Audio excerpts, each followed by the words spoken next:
Baro means attention. Stand with your feet attached together and put your right hand with hope on your stomach.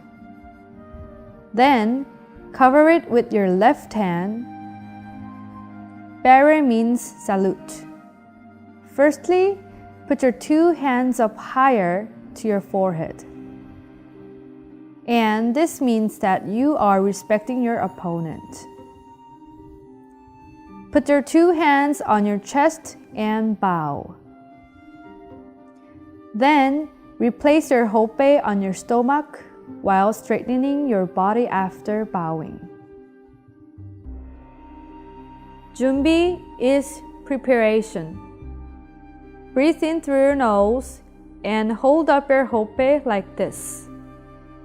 Then, breathe out through your mouth and stretch out your hope. Ik! Ik is the sound of Hopaesool. When you breathe in, you make the sound ik. And when you breathe out, you make the sound k. At this moment, step back your left foot. Stare at your front with confidence that you can do this.